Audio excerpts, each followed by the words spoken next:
Hey guys, 650 Joey here. Just got my new brake pads installed. Gonna go test them out on this secret location here in Pacifica, California. I'm hitting the brakes on the road today. I want to talk about something that's been right here under my nose my whole life.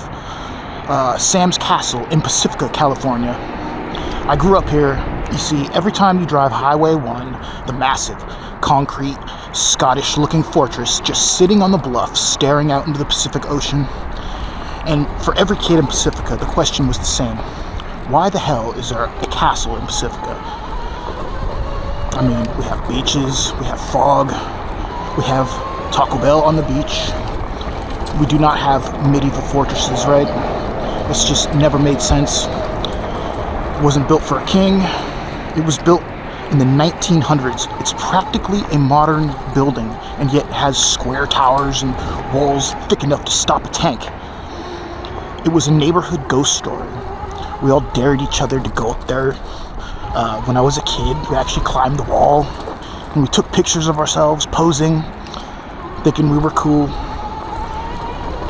We knew it was weird, but we didn't know how weird it actually was.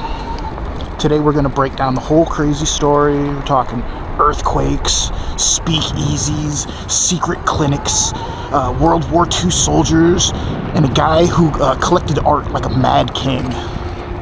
Alright, the truth behind this concrete monolith is way stranger than any ghost story. So how does a castle end up overlooking Sharp Park Beach? It all starts right after the biggest trauma in San Francisco history, the 1906 earthquake. The builder was a big shot attorney, a land developer named Henry Harrison McCloskey. His main home in San Francisco got demolished, and Henry was terrified. He became obsessed. He needed a fortress. He needed something that fire and the ground shaking couldn't touch. So he bought this bluff in Pacifica around 1907. He specifically chose this spot on the craggy bluffs. He hired an architect, Charles McDougall, and said, "Build me a safe haven. Make it look like my wife Emily's childhood home in Scotland." And they did it. They built this thing out of giant rectangular concrete blocks, made to look like ancient stonework. This wasn't a castle for show. It was a practical build.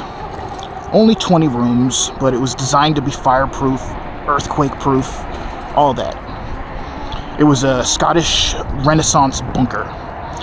When you look at the heavy architecture, you realize this castle was built purely out of fear of the next big one. It's not just a house. It's a monument to earthquake paranoia. The McCloskeys moved in around 1908, but the dream did not last. Henry died in 1914. By 1916, his family was gone, heading inland. And that's when the castle's real character started to show. The next owner, a doctor named Hickok, and this is where the story takes a hard left to pure 1920s depravity. The police started showing up here, not for a party.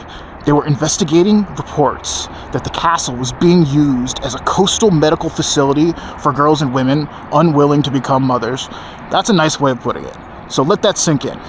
This place, built to be a safe sanctuary, became a secret, illegal clinic, and the doctor was arrested, eventually, convicted, and sent to San Quentin.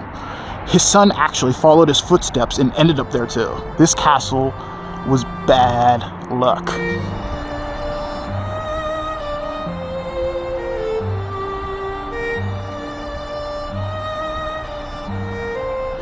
Then came Prohibition in 1920. The castle became a speakeasy, a joint called Chateau Lafayette. It was a popular spot for smuggled booze up the coast. It was raided constantly because of its reputation for illegal activities. The local rumor also said it was operating as a brothel. I mean, if you're gonna run a house of ill repute, why not do it in a castle? It went from a rich man's safe house to a secret clinic to a bootleg liquor hub. This place had more dark secrets locked in those thick concrete walls than anywhere in San Mateo County. Why is this happening in quiet Pacifica? It makes absolutely no sense. The castle kept passing through hands that couldn't quite handle it. One couple, the Eakins, bought it, and they tried to bring some respectability back. The wife, Annie, hosted Red Cross events here, but even they couldn't save it from history. Eventually came World War II. The government needed coastal observation points. So out here, along with the Nike missile bases, the U.S. Coast Guard leased the property. About 20 servicemen were stationed here. They used it as a communications center and coastal barracks. You got soldiers and sailors patrolling this coastline, operating out of a Scottish-style mansion. And of course, they had their war dogs housed on the grounds for coastal patrols. You had Coast Guard company operating in a former speakeasy. Think about that collision of history.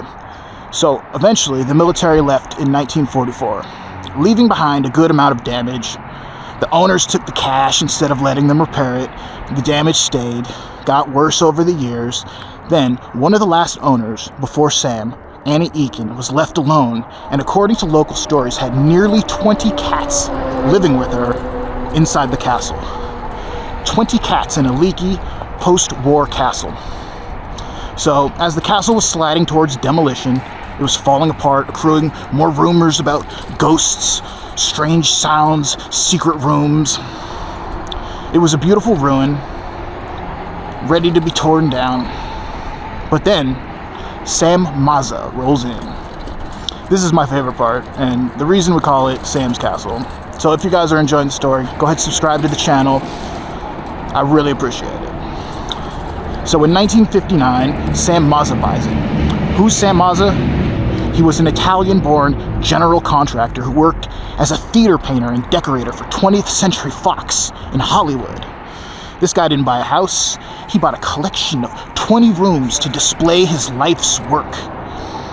He used his Hollywood connections and earnings to fill this concrete fortress with an eclectic, incredible collection of wondrous art and antiques. It was his personal museum. He spent decades restoring it. The redwood paneling, the lemon wood floors, he put his heart into it. He saved it from ruin and made it an explosion of artistic whimsy and history. He literally turned a place of dread and secrecy into a treasure chest. The Sam Mazza Foundation that runs it now is dedicated to preserving his collection. It started as a rich man's panic room after the 1906 earthquake. It evolved into a center for scandal and secrecy through the 20s and 30s, served his country during World War II, and finally it was saved by a Hollywood set painter who made it his personal, glorious gallery. It's not just one story. It's 5 different insane stories mashed together in concrete. Every time I drive past it now, I don't see a big building. I see a reflection of every major drama that hit the Bay Area for a century. If you're ever down here, check out the Sam Mazza Foundation website. They still do tours. Go see the place where speakeasy parties raged, illegal secrets were kept, and Hollywood artists created his masterpiece. It's insane. Why the hell is there a castle in Pacifica? Because this area has always been the spot where California's wildest ideas, good and bad, come to crash against the shore. So, thanks for riding with me through this history. I'm 650 Joey. Hit that like button, and if you're as confused or as amazed as I am, I'll see you on the next one. Peace out, guys.